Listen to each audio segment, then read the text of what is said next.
देवासी तो हा उतरील पार भवदुस्तर नदीचा बहु आहे करुणावंत अनंत हे नाम द्या तो हा उतरील पार भवदुस्तर नदीचा तुका म्हणे साक्षी आले तरी केले प्रगट तो हा उतरील पार भवदुस्तर नदीचा प्रस्तुत प्राप्त प्रसंगी प्राप्त स्थळी तुम्हा सर्व श्रोत्यांच्या सेवेकरिता निवडलेला अभंग महान भगवत भक्त विश्ववंदे महाराष्ट्र भूषण वारकरी संप्रदायाचे कळस वैराग्याचे मूर्तिमंत पुतळे देहूचे सुप्रसिद्ध असे थोर साधू जगदवंदे जगद्गुरु श्रीमंत श्रेष्ठ तुकाराम महाराज यांचा अत्यंत महत्वाचा उत्कृष्ट उपदेश प्रकरणातील 4 चरणाचा अभंग सेवेसाठी निवडलेला आहे. सेवे लागी सेवक झालो तुमच्या लागलो निज चरणा तुमच्या लागलो निज चरणा तुमच्या लागलो निज चरणा महायोग पीठे तटे भीमरथ्यां वरं पुंडरीकाय दातु मुनीन्द्रैः समागत्य तिष्ठन्तमानन्दकन्दं परब्रह्मलिङ्गं भजे पाण्डुरङ्गं पांडुरंगा करू प्रथम नमन दुसरे चरण संतांची या दुसरे चरण संतांची या त्यांच्या कृपादाने कथेचा विस्तारू बाबाजी सद्गुरु दास तुका बाबाजी सद्गुरु दास तुका अलंकापुरी रम्य सिंहासनस्थं पदाम्भोज तेजस स्फुरदित् प्रदेशं विधिन्नादिदेवै सदा स्तूयमानं समाधिस्थमूर्तिं भजे ध्यानदेवं जयंचे केल्या स्मरण होय सकल विद्येचे अधिकरण तेची वंदू श्रीचरण श्री गुरूंचे ते नमस्कारून याता अभंग जगद्गुरु श्री संत श्रेष्ठ तुकाराम महाराजांचा असून अभंगातील 4ही चरणाचा सरळ असा आहे की सर्व भावानं देवाची शरणागती केली पाहिजे. सर्व भावानं देवाची शरणागती कशा करता करायची आहे तर त्याचं कारण सांगितलेलं आहे की अनादी कालापासून महान दुःख देणारी जन्म मरण संसार परंपरा ही जीवाच्या पाठीमागे लागलेली असून तिची निवृत्ती करत असेल तर फक्त एक भगवान परमात्मा आणि म्हणून परमात्म्याची शरणागती म्हणजेच देवाची शरणागती केली पाहिजे. याकरिता तुम्ही सर्व भावानं त्या देवाला शरण जा. त्याचं नाव अनंत असून तो फार करुणावंत असा आहे. शेवटी तुकाराम महाराज सांगतात की मला स्वतःला तिची साक्ष आलेली असून मी हे तुम्हाला जाहीर आवाहनानं प्रगट करून सांगतो आहे. कार्यक्रमाला सुरुवात करण्यापूर्वी थोडासा परिहार द्यायचा आहे. तो म्हणजे असा की आपल्या या येवती गावामधील साई मंदिरामध्ये गेल्या अनेक वर्षापासून चालत आलेला हा अखंड हरिनाम सप्ताह तथा कीर्तन महोत्सव भगवान भोलेनाथांच्या कृपेनं समर्थ सद्गुरू साईनाथ बाबांच्या आशीर्वादानं आणि साई मंदिर संस्थान कमिटीच्या नियोजनानं आणि साई भक्त आमचे गजानन भाऊ यांच्या अथक अशा परिश्रमातून हरिभक्त परायण शंकर महाराज गिरीजी यांच्या मार्गदर्शनानं संपन्न होत आहे. संपन्न होत असलेल्या या कार्यक्रमातील प्रवचन पुष्प आमच्या वाटेला आलेलं आहे. तेव्हा हे प्रवचन पुष्प तुम्हा सर्व भावी भक्तांच्या साक्षीन आणि समक्ष आपण भगवान परमात्म्याच्या चरणारविंदी समर्पित करणार आहोत. प्रातःसेवा भगवान परमात्म्याच्या चरणारविंदी समर्पित करण्याकरता निवडलेला अभंग जगद्गुरु श्री संत श्रेष्ठ तुकाराम महाराजांचा आहे. कार्यक्रमाला सुरुवात करण्यापूर्वी 2 मिनिट के लिए चलो गुरु दरबार साई धाम.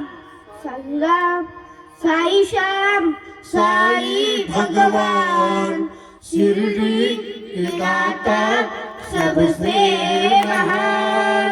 साई राम साई श्याम साई भगवान शिरडी के दाता सबसे महान.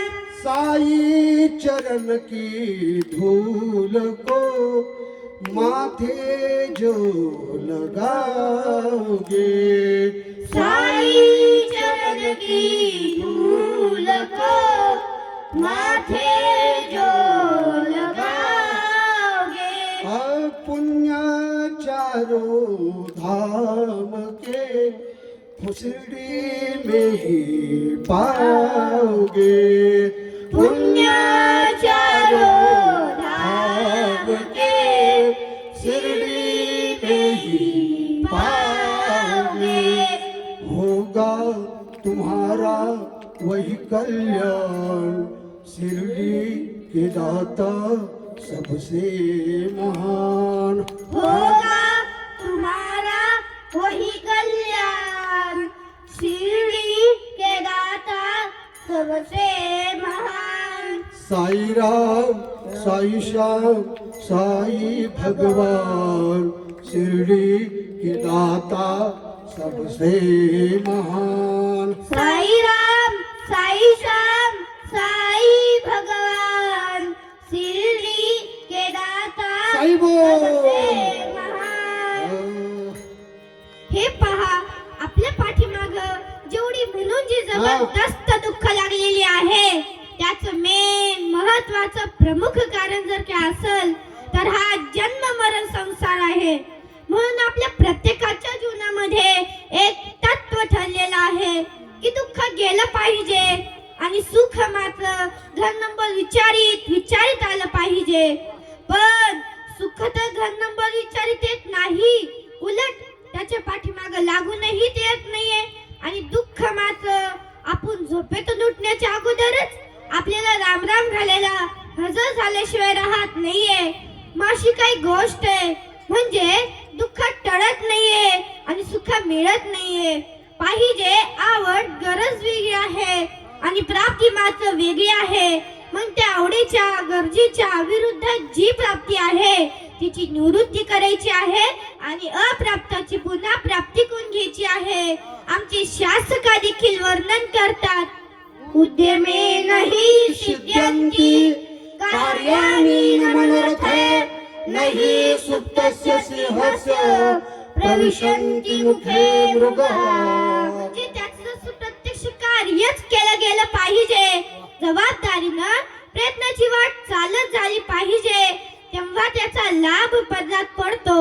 तसं दुःख निवृत्तीची आणि सुख प्राप्तीची नुसती इच्छा असून उपयोगाची नाही, त्या संबंधी प्रयत्न पाहिजे. त्या प्रयत्नातही 2 प्रकार. ज्ञानाने जाणून केलेले प्रयत्न पाहिजे, अज्ञानानं नेणून केलेले प्रयत्न उपयोगाचे नाही. कारण प्रयत्न करूनही परिणामी पदरात दुःख पडतं, वर्म माहिती नसतं.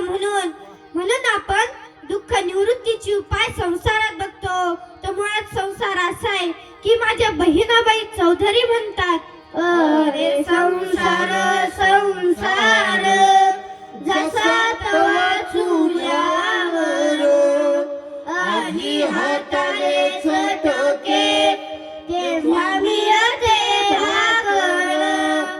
अरे संसार संसार खोटा कधी भानू नये, राऊळाच्या कळसाले लोटा कधी भानू नये.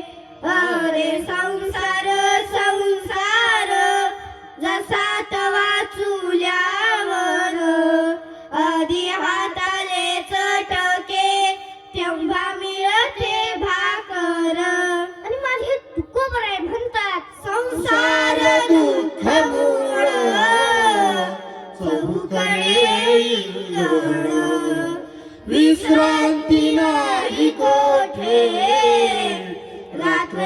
रस तळमळ काम क्रोध लोभ शूरी पाठी लागली ओढाळ कवनामी शरण जाऊ आता दृष्टी देईल निर्मळ धर्म जागो सदैवाचा जेव्हा परोपकारी आंधळ्या दृष्टी देतो त्याचे नाव मी उच्चारी संसारच दुःखाचं मूळ असल्यामुळं त्यामध्ये दुःख निवृत्त होत नाहीये आणि सुख प्राप्त होत नाहीये.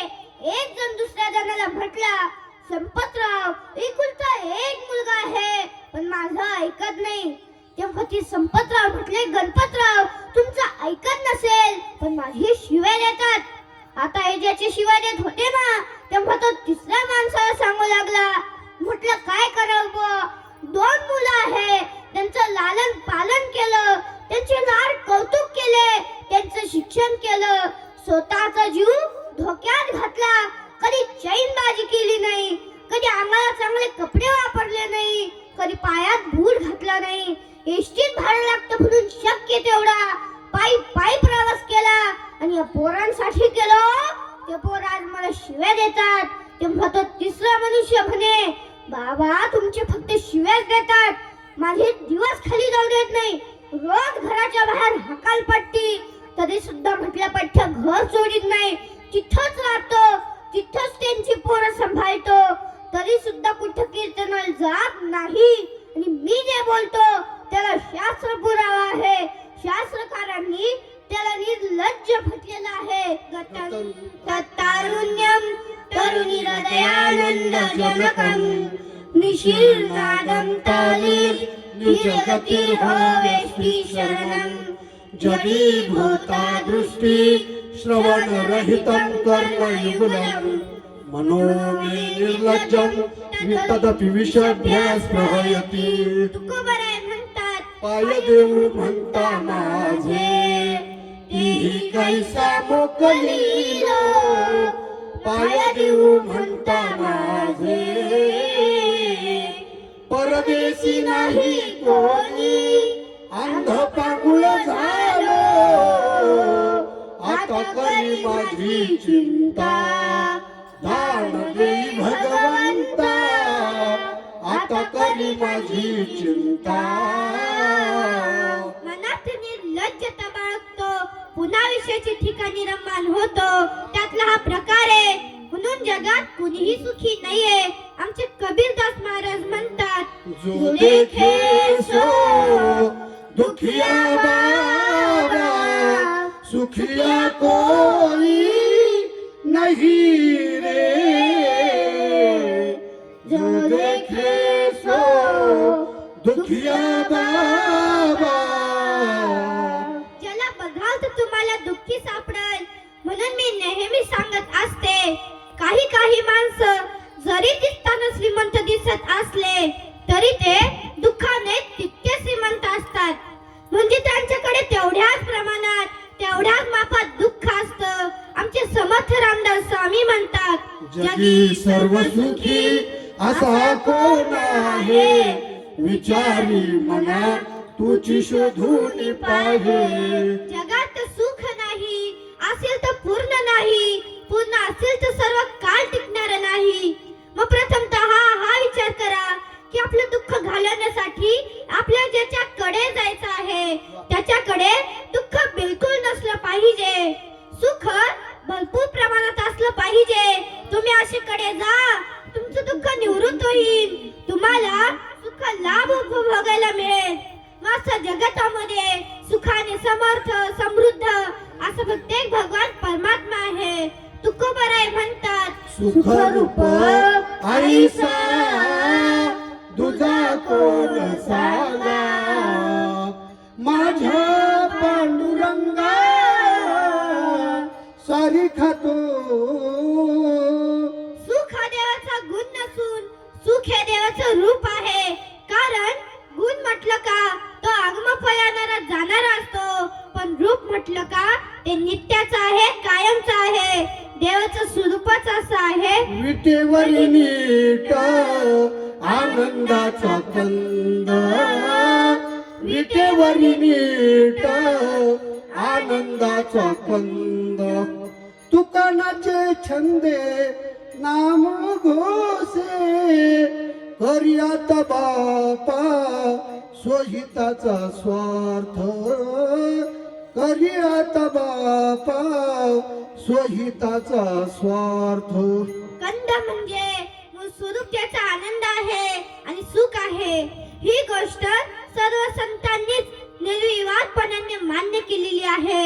माझ्या जनाबाई महाराज म्हणतात, सर्व सुखाचे आगर जनी माने शारंग धर जनी माने शारंग धर जनी माने शारंग धर. आमचे नरहरी सोनार म्हणतात, सर्व सुखाचे आगर म्हणे नरहरी सोनार किंवा सर्व सुखाचे आगर तो हा उभा विटेवर. आमचे माऊली देखील म्हणतात, सर्व सुखाचे आगर बाप रखुमा देवीवर बाप रखुमा देवीवर बाप रखुमा देवीवर. असा सर्व सुखाचा आगर ठेवा जर कोण असेल तर तो प्रत्येक भगवान परमात्मा आहे. तुम्हाला सुख पाहिजे ना, त्याच्याकडे भरपूर असं सुख आहे. तुमचं दुःख घालायचं आहे ना, त्याच्याकडे मात्र दुःख नाही. मग हे दुःख घालवण्यासाठी आणि सुख मिळवण्यासाठी महाराज अभंगाच्या पहिल्या चरणात सांगतात, म्हणून या शरण जावे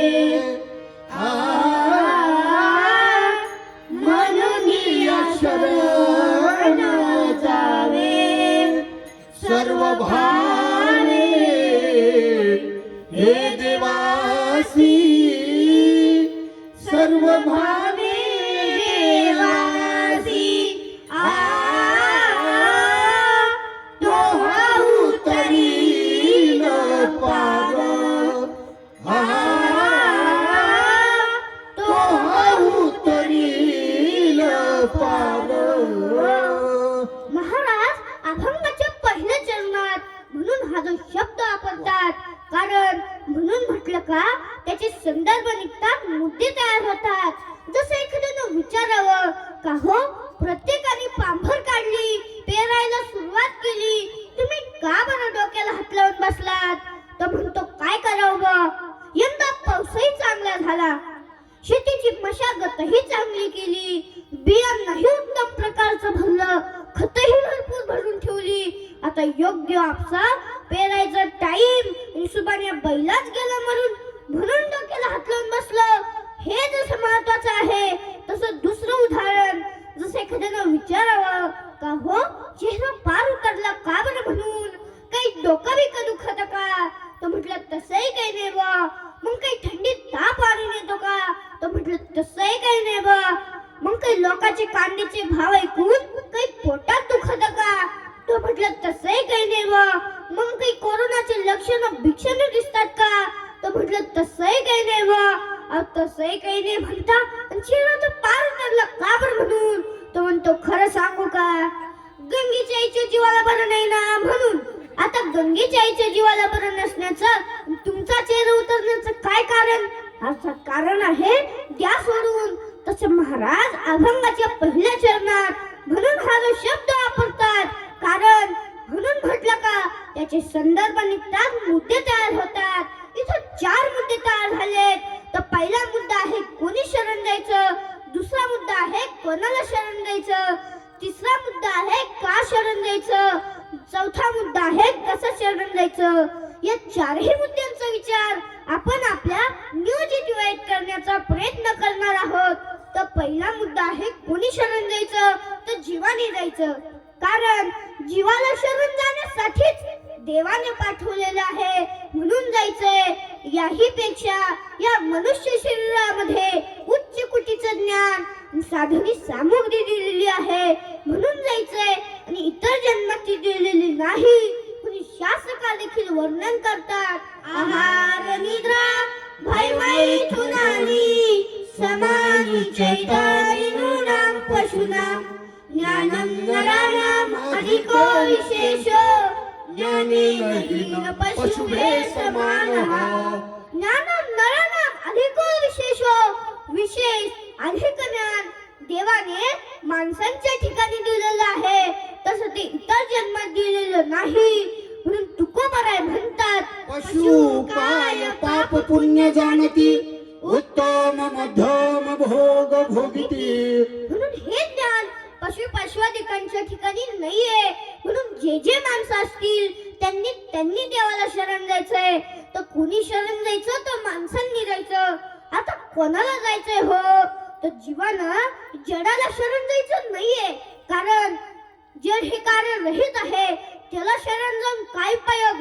तो आपला जन्म मरण निवारण करेन का नाहीये म्हणून जीवानं जडाला शरण जाऊ नये आता जीवानं जीवालाही शरण जाऊ नये कारण तोही बांधलेला हाही बांधलेला समोरच्या टुबल्याच्या खांबाला बांधला दुसऱ्या खांबाला दुसरा बांधला हा म्हणे रामभाऊ तुम्ही मला अगोदर सोडवा मग मी तुम्हाला सोडवतो तो म्हणे गोविंदराव तुम्हीच मला अगोदर सोडवा मग मी तुम्हाला सोडवतो आता मला सांगा या दोघांपैकी कुणी कोणाला अगोदर सोडवणार मग राहू द्यायचे का तसेच म्हणून जीवानं जीवाला शरण जाऊ नये कारण जीवाला सप्तपाशांनी बांधण्यात आलेला आहे भागवतात वर्णिल्याप्रमाणे म्हणून एक जण डॉक्टरांकडे गेला डॉक्टरला म्हटलं डॉक्टर साहेब मला एका माणसाचे दोन माणसं दिसू लागलेत डॉक्टर म्हणजे तुम्हाला एकट्याला दिसतात काय तिघांना सुद्धा हा म्हणजे मला एकट्याला दिसतात डॉक्टर म्हणजे तुम्ही तिघं का बरं आलात यांनी इकडे पाहिलं कुठे तिघं मी तर एकटाच आहे डॉक्टर म्हणे हा मला माफ करा मला काही दिवसापासून एका माणसाचे तीन माणसं दिसू लागलेत हा म्हणे मी चाललो माझ्या घरी मलाच एकाचे दोन दिसत होते म्हणून मी तुमच्याकडे आलो तुम्हाला जर एकाचे तीन दिसत असतील तर तुम्ही काय माझा आजार घालवणार कारण आजार घालवण्यासाठी तो निरोगी पाहिजे दोघही रोगी कोण कोणाचा आजार घालवीन म्हणून जीवानं जीवाला शरण जाऊ नये कारण जीव अपूर्ण आहे जीव दुःखरूप आहे जीव संकुचित आहे जीव मर्यादित आहे जीवानं सुखदुःखाचे संकुचित देह धर्म आपल्या डोक्यावर घेऊन बसलेला आहे याही पेक्षा जीवाचं शिवावरचं तादात्म्य संपलेलं आहे जीवानं देहाचं तादात्म्य धरलेलं आहे आणि हेच जर जीवाच्या ठिकाणी जीवत्व असेल तर त्याला शरण जाऊन काय उपयोग तो आपलं जन्म मरण निवारण करेन का नाहीये म्हणून जीवानं जीवाला शरण जाऊ नये तर जीवानं कोणाला शरण गेलं पाहिजे तर जीवानं देवाला शरण गेलं पाहिजे दोन मुद्दे झाले कुणी शरण जायचं तर जीवाने जायचं कोणाला जायचंय हो तर देवाला जायचंय आता तिसरा मुद्दा जायचंय पण का जायचंय कारण अनेकांना परमार्थ करा म्हटल्याच्या नंतर लोक विचारतात परमार्थ तरी का करायचा देवाला शरण तरी का जायचं तर जगाची आवड सांगताना माऊली ज्ञानोबा तर जगाची आवड सांगताना माऊली ज्ञानोबा म्हणतात जगतच प्रहेयास्पद एक सार्वभौम पद ना मरणे निर्विवाद जगा पडिये जगाला काय आवडतं सार्वभौम पद सार्वभौम पद जाऊ द्या मी पंतप्रधान व्हावं असं कोणाला वाटत नाही बरं भारताचे पंतप्रधान माननीय नरेंद्रभाई मोदी जर तुमच्या भेटीसाठी आले आणि त्यांनी अशी तयारी दर्शवली की मला ते पद नकोय मी इच्छित व्यक्तीला ते पद देऊ इच्छितो तेव्हा तुमच्यातून कोणीतरी एक जण तयार व्हा तो कोण आजकाल बरी या संधीचा मला वाटतं जाहिरात देऊन जावं पुस्तक छापले की भारताचं पंतप्रधान पद भूषवण्यासाठी दिनांक अमक्या रोजी अमक्या ठिकाणी उपस्थित राहा तरी एवढी तोबा गर्दी तयार होईल मला वाटतं पहिले येतील त्यांना जागा भेटल पण मागावून येणाऱ्यांना जागा सुद्धा भेटणार नाही ते पठ्य म्हणतील पारा लोकांचे घर अतिक्रमण केले यांनी राहू द्या आम्हाला इथं म्हणजे एवढी तोबा गर्दी तयार होईल पण सारं पद कोणाला नको आहे अहो एखाद्या नुसतं भावी सरपंच जरी म्हटलं ना तर गडी नुसतं उड्या मारीत चालतो जमिनीवर पाय सुद्धा टिकीत नाही पण सारं पद कोणाला नको आहे निर्विवाद निर्विवाद गोष्ट आहे. न मरणे, मला मरण नसावं असं कोणाला वाटत नाही बरं. मला मरण यावं असं कोणाला वाटतं बरं. वाटतं का कोणाला? वाटत असेल त्यांनी वर बोट करा. आम्ही सर्वजण देवाची प्रार्थना करू की देवा, इथं कंटाळेत, उबगलेत, यांना लवकरात लवकर घेऊन जा बाबा. पण असं कोणाला वाटत नाही. ज्ञानाला तर नाहीच नाही, पण अज्ञानाला सुद्धा तसं वाटत नाहीये. आणि खरं म्हणजे तसं वाटू सुद्धा नये, कारण शास्त्रकार म्हणतात बलहीन आत्मा नलभेद. फार प्रयासानं मिळलेला नरात्मा मरण मागतो हे चुकीचं आहे, कारण मरण हे एक दिवस येणारच आहे. मरणाची वाट पाहू नका. उलट मरण येण्याच्या आत तुम्हाला काय करायचं ते करून घ्या. मरणाची वाट पाहू नका. आणि मरण कोणी मागतही नाही. मला मरण यावं असं कोणालाही वाटत नाही. काही काही माणसं जरी वरवर म्हणताना दिसत असले की देवा, माझा पत्ता कुठे हरवला रे बाबा, हे त्यांचं म्हणणं वरवरच असतं, खऱ्या अर्थाने ते नसतं. आमचे मामासाहेब दांडेकर एक दृष्टांत द्यायचे. एक मुळी विक्या म्हातारा जंगलात जातो, लाकडं तोडतो, मुळी बांधतो, कोणाकडून तर ती उचलून घेतो, गावाच्या दिशेनं निघतो. मध्य रस्त्यात आल्यानंतर ती मुळी खाली पडती. मुळी विक्या म्हातारा संतापतो, रागावतो, कंटाळतो. रागानेच म्हणतो की यमा, याच्यापेक्षा मरून गेलो तर फार चांगलं होईल. असा हा मुळी विक्या म्हणण्याची वेळ, नियम नेमकाच कोणासाठी तर निघण्याची वेळ एकच झाली. ते ऐकलं यमानं. यमेच्या समोर साक्षात राम राम. हा म्हणे कोण आपण? साक्षात यमराज. हा म्हणे कालच. यम म्हणे तुम्हीच तर आता बोलवलं ना की यमा, याच्यापेक्षा मरून गेलो तर फार चांगलं होईल, म्हणून आलो. तेव्हा आता लवकरात लवकर तयार व्हा, कारण मला कमी वेळात जास्त काम करायची असतात, म्हणून लवकरात लवकर तयार व्हा. हा म्हणे यमा, मी तुला बोलवलं हे खरं, तू आला हे खरं, पण मी तुला मला घेऊन जाण्यासाठी बोलवलेलं नसून मुळी उचलून देण्यासाठी बोलवलेलं आहे रे बाबा. तेवढी तू उचलून दे, तुझा तू खुशाल निघून जा. म्हणजे मरण कोणाला आवडतं का? मरण कोणालाच आवडत नाही. पण पुढे ऐका, मरण कोणाला चुकतही नाही. 12:57 म्हटले तर त्याचे 57 सुद्धा होत नाही. आतापर्यंत मरणाचा विचार केला तर इथं सगळेच मेले. आजा मेला, पंजा मेला, बाप म्हसनानेला, देखत देखत ना तू पण तू तोही कैसा झाला. उठा उठा जागा पाठी, भयाले मोठे, भयाले मोठे, पंढरीहुनी तुला ठाव नाही मोठे. आतापर्यंत आपले आजोबा, पंजोबा, खापर पंजोबा, चिपर पंजोबा ही सगळी मंडळी इथंच मेली. ज्या अर्थी ते मेले त्या अर्थी आपल्याला सुद्धा एक दिवस मरावं लागेल.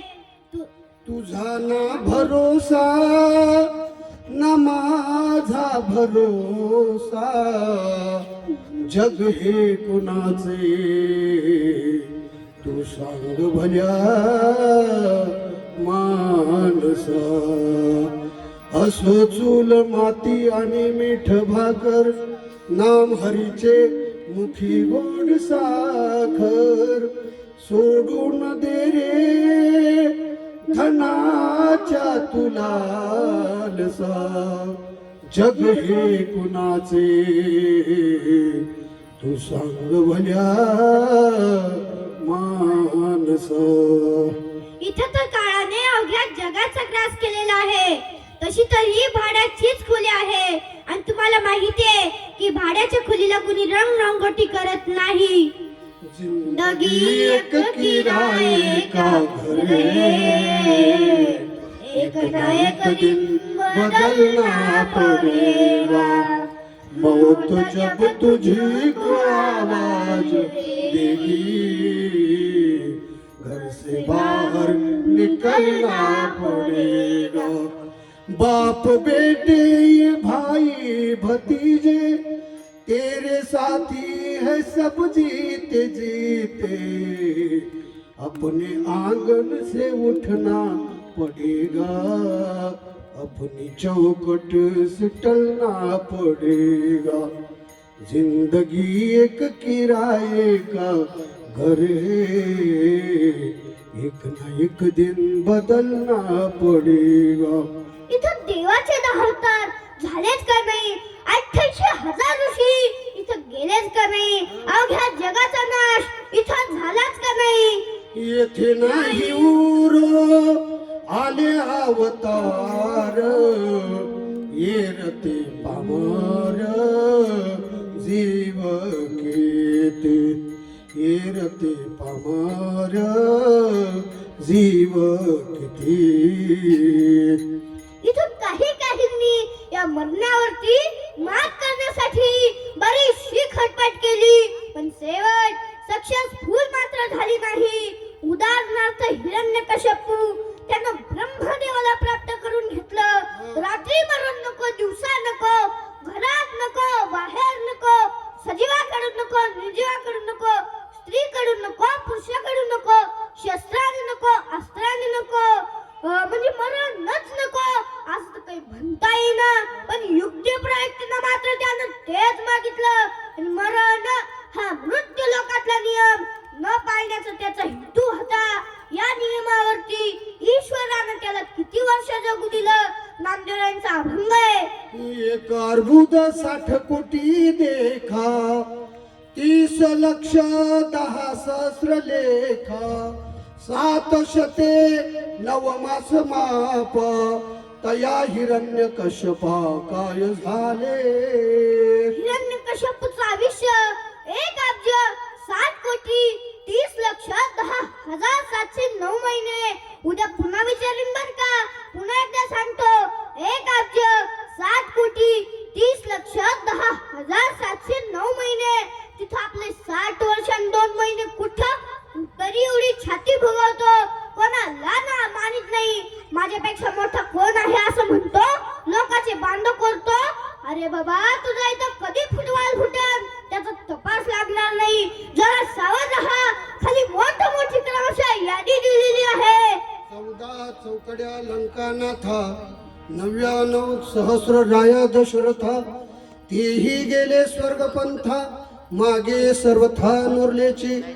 14 कल्प मार्कंड्या पडे, तै रोम हर्षाचा एक रोम झडे. बकदालभ्याचे निमिष मोडे, गेले एवढे अरे मना, बकदालभ्याचे पुरे निमिष. तै वटहंसाचा उपडे पिच्छ, तयासी होता मृत्यू प्रवेश. तो एक श्वास भृशुंडीचा, मरणांत पुरे भृशुंडीचा. तो एक दिवस कुर्माचा, नामाविनवी केशवाचा. वेगी विठोबाचा पंथधर. रावणाचं आयुष्य 14 चौकड्या कळतात ना. 4,32,000 वर्ष कलियुगाचे, 8,64,000 वर्ष द्वापारयुगाचे, 12,96,000 वर्ष त्रेतायुगाचे आणि 17,28,000 वर्ष कृतयुगाचे. मिळून 43,28,000 ची एक चौकडी होती. आणि अशा 14 चौकड्यांचं आयुष्य रावणाचं होतं. तरी सुद्धा एक दिवस मरावं लागलं. आणि अशा चौकड्या जेव्हा 1000 वेळेस फिरतात तेव्हा एक कल्प होतो. आणि अशा 14 कल्पांचं आयुष्य मार्कंडे मुनींचं होतं. तुकोबारांचा अभंग आहे. 14 कल्पवरी आयुष्य जयाला, परी तो हिला ताटी खाली. 14 कल्पांचं आयुष्य असून ताटी खाली राहून मरावं लागलं. मग काही लोक महाराजांकडे गेले. महाराजांना म्हटले, महाराज, मरण तो वाईट आहे, ते कोणाला चुकतही नाही म्हणतात. मग यावरती मात करण्यासाठी काही उपाय आहे का? आणि असेल तर आज या प्रवचनाच्या निमित्ताने आम्हाला सांगा. महाराज म्हटले, उपाय आहे म्हणूनच तर सांगतो. म्हणून अशी ही माणसं जाऊनही अजरामर झाली. मित्रांनो, 65 किलोची तलवार लागतो, त्याचं नाव यसाजी. 2000 सैनिकांविरुद्ध जो एकटा लढतो त्याचं नाव बाजी. हात तुटला तरी हातात शेला गुंडाळून तो शेवटपर्यंत एकटा लढतो, त्याचं नाव तानाजी. 8 तासामध्ये दिल्लीवरून पुण्यात घोडा पळवतो, त्याचं नाव संताजी. 1.5 तासामध्ये दुश्मनाच्या तंबूला जो नेस्त नाबूद करतो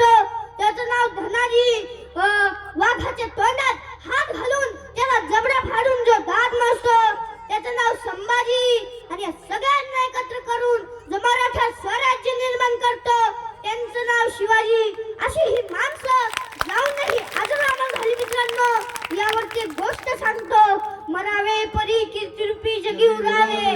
गोष्ट म्हणजे टाइमपास नाही, तो मुद्दा आहे. ती गोष्ट मी न सांगता माझी ताई सांगत. एका राजाला पुत्र प्राप्ती होत नव्हती. त्यानं पुष्कळ शिव पायोजले, पण उपयोग झाला नाही. शेवटी त्यानं एका साधू पुरुषाला, एका तत्वव्यक्तीला आपल्या राजवाड्यात बोलवलं. त्यांची मनोभावे सेवा केली.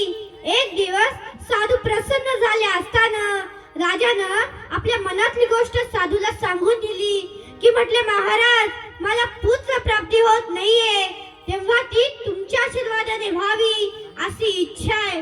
आता साधू महाराज प्रसन्न असल्यामुळं साधू महाराज म्हटले, राजन, जा, तुला मुलगा होईल, पण तो माझ्या आशीर्वादाने होत असल्यामुळं मुलगा वयाच्या 12व्या वर्षी साधू होऊन निघून जाईल.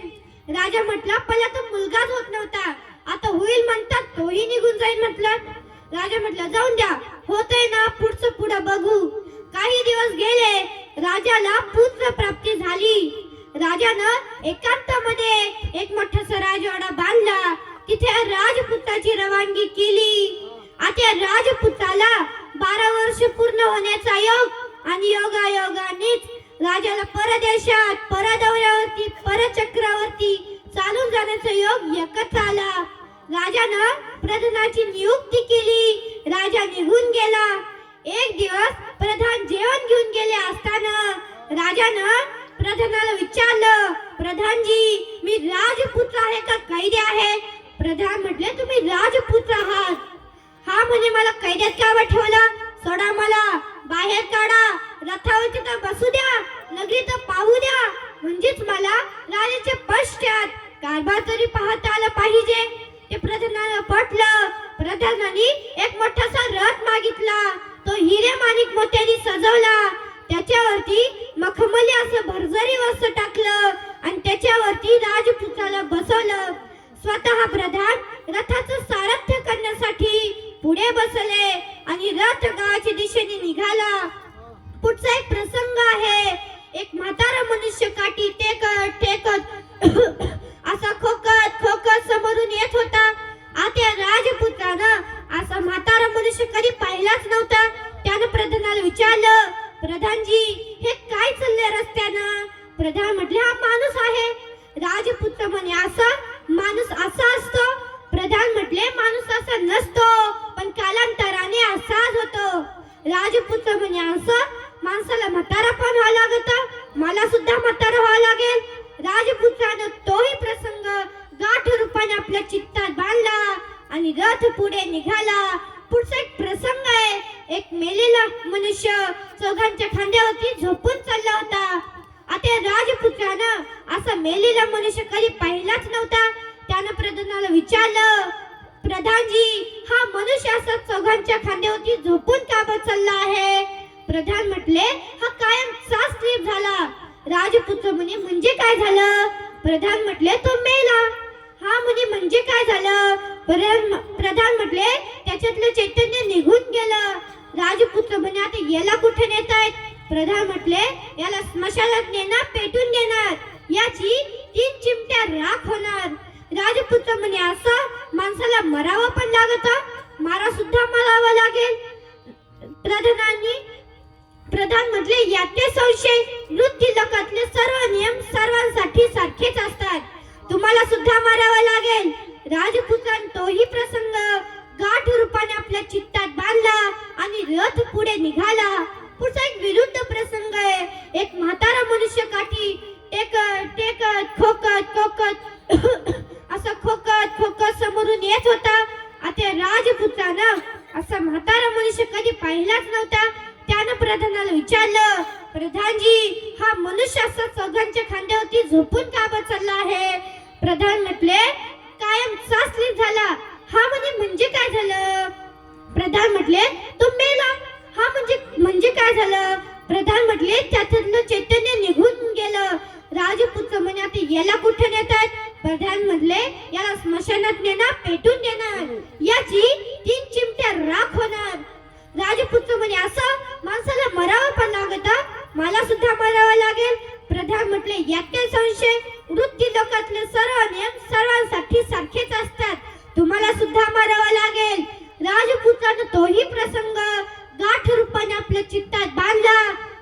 रथ पुढे निघाला. पुढचा एक विरुद्ध प्रसंग आहे. समोरून एक महात्मा येत होते. डोक्यावरती मोठमोठे जटा आहे, कपाळावरती भस्म आहे, त्यामध्ये गंध आहे, गळ्यामध्ये हातामध्ये तुळशीच्या रुद्राक्षाच्या माळा आहे आणि देवाचं नामचिंतन चालू आहे. कृष्ण गोविंद हरे मुरारे हे नाथ नारायण वासुदेव. श्री कृष्ण गोविंद हरे मुरारे हे नाथ नारायण वासुदेव. हे नाथ नारायण वासुदेव. हे नाथ नारायण वासुदेव. असं देवाचं नामचिंतन चालू आहे. आता राजपुत्रानं असा आनंदी मनुष्य कधी पाहिलाच नव्हता. त्यानं प्रधानाला विचारलं, प्रधानजी हा मनुष्य असा आनंदी का बरं आहे? प्रधान म्हटले, हा महात्मा आहे, महात्मा. यानं देवाला प्राप्त करून घेतलेला आहे. यानं इंद्रियावरती, विकारावरती, व्यसनावरती, वासनेवरती विजय मिळवलेला आहे. राजन जगात सर्वांच्या पाठीमाग भय आहे, पण यांना कसलाच भय नाही. म्हणून तुकोबाराय म्हणतात, आम्हा हरीच्या दासांना काही भय नाही त्रैलोकी. म्हणून हरीच्या दासांना भय नसतंच मुळात. राजपुत्रानं प्रधानाला विचारलं, प्रधानजी मी हू का महात्मा, मिळू का माझ्या जीवनामध्ये असा आनंद? आता प्रधान सात्विक असल्यामुळं प्रधानाने परवानगी दिली. राजपुत्रानं रथाच्या खाली उडी टाकली आणि महात्म्यांचे पाय धरले आणि म्हटले, महाराज मला तुमच्यासारखं बोध माझ्या जीवनामध्ये प्राप्त करून द्या. मग त्यांची सनेर झाला सफल व्यापार. त्यांची असा संपली आणि त्यांचा व्यापारी फलरूप झाला. मूळचे ते सिद्धार्थ, पण नंतर बनलेले गौतम बुद्ध. ही भारताची भेट जगाला अर्पण झाली. म्हणून भारताचा कोर तू, तेजाची कोर तू, चाल पुढे सेवका मोह सोडून. भारताचा पोर तू, तेजाची कोर तू, चाल पुढे सेवका मोह सोडून. भारताचा पोर तू, तेजाची कोर तू, चाल पुढे सेवका मोह सोडून. भारताचा पोर तू, तेजाची कोर तू, चाल पुढे सेवका मोह सोडून. श्रमासी मान दे, कष्टासी जागना, कष्टासी जागना. श्रमासी मान दे, कष्टासी जागना, कष्टासी जागना. व्यसनासी सोडून या, सद्भावी जागना, सद्भावी जागना. व्यसनासी सोडून या, सद्भावी जागना, सद्भावी जागना. भेदाचे कण हे मोडुनी, भेदाचे कण हे मोडुनी. तुकड्याची हाक तू जनतेला सांग तू, तुकड्याची हाक तू जनतेला सांग तू. चाल पुढे सेवका मोह सोडून. भारताचा पोर तू, तेजाची कोर तू, चाल पुढे सेवका मोह सोडून. भारताचा पोर तू, तेजाची कोर तू, चाल पुढे सेवका मोह सोडून. म्हणून भारताचे माजी पंतप्रधान माननीय अटल बिहारी वाजपेयी यांच्याकडून भारताच्या बिहार प्रांतातील गया शहरामध्ये 182 मीटर उंचीचा स्टॅच्यू, जगातील सर्वात मोठा पुतळा म्हणून त्याची नोंद झाली. म्हणून माणसाला मरूनही जिवंत राहता येतं. आमची तुकोबाराय म्हणतात, तुका म्हणे एका मरणाची सरे, तुका म्हणे एका मरणाची सरे. उत्तमची उरे कीर्ती मागे, उत्तमची उरे कीर्ती मागे, तुझाची वर कीर्ती मागे इरती माईके दुःखाची जनती इरती माईके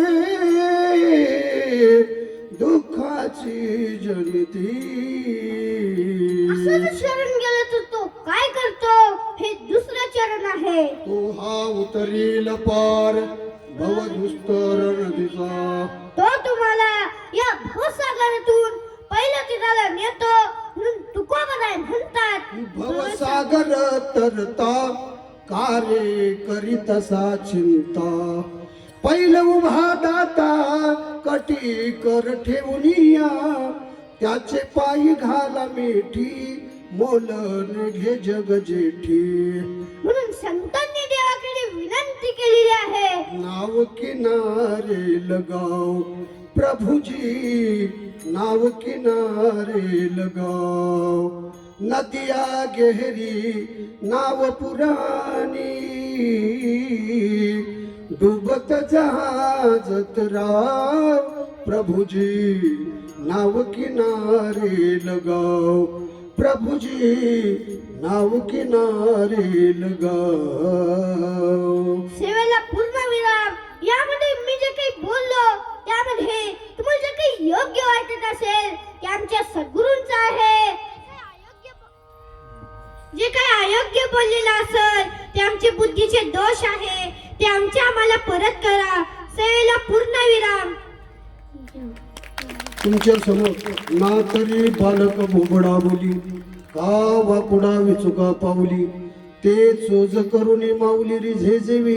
ज्ञानोबरायांच्या पंक्तीप्रमाणे या ओव्यांच्या उक्तीप्रमाणे लहान बालक अगदी ज्यांचं खेळण्याचं वय रात्री पण तुम्ही बघितलं महाराजांची कन्या आणि चिरंजीव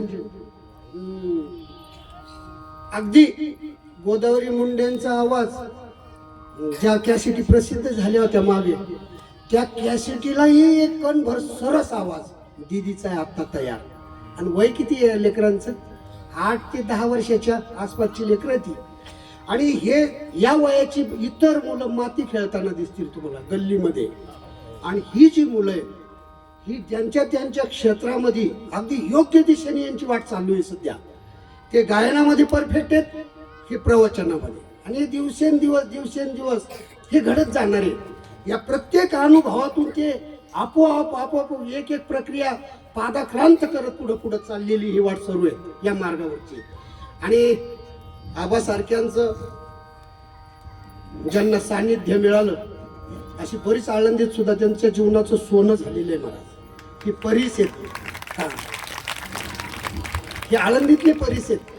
आणि यांच्या घरातली लेकरं ही अनेक महाराज लोकांना यांच्यापासून ऊर्जा मिळण्याची पुढच्या पिढीला हे स्रोत आहेत. पुढच्या पिढीचे स्रोत येते आणि त्यांच्या नावाला साजेल शोभेल अशी त्यांची गती चालू आहे मुलांची. आणि हे दोन हे यांच्या वर्गात सुद्धा टॉपर आहेत इंग्लिश मिडियमला. दोघं पण प्रत्येकाच्या वर्गात टॉपर आहेत. म्हणजे हे करून तिकडं त्यांचं बिलकुल नुकसान नाही आहे. पण त्यातली त्यात या कार्यक्रमाला आता यांचे कार्यक्रम इथं कुठं महाराष्ट्रभर चालूच राहणार आहे. हा काय नवीन विषय नाही त्यांच्यासाठी. पण हे तुमच्या समोर तुमचे जे लहान मुलं आहेत हे त्यांना यांच्यापासून काहीतरी ऊर्जा मिळावी. त्यांना ही समोर कारण जीवन जगत असताना समोर कोणीतरी दिसलं पाहिजे म्हणजे त्या दिशेनं चालता येतं माणसाला. म्हणून रात्रीचं गायन रात्रीचं दोघांचं पण भवानीचं पण भवानीच्या भगिनीचं पण दोन्ही वापरले बघ मुद्दा आणि दोघांचं अगदी ती वेळ कोणती होती झोपेची वेळ होती. पण जे कोणी थांबले त्यांच्या झोपा उडाल्या महाराज. इथून जाऊन तासभर झोपले नाही ते घरी जाऊन सुद्धा त्याच्यावर चिंतन केलं मंथन केलं अनेकांनी. कारण स्वर कसा लागतो रात्री दिसलं आपल्याला. त्यातली त्यात या कार्यक्रमाला मागच्या मला वाटतं मागच्या कार्यक्रमाला सुद्धा महाराज श्री उपस्थित होते. आपले बंद चालू आमचे आबा महाराज गव्हाणे हो आळंदीतल्या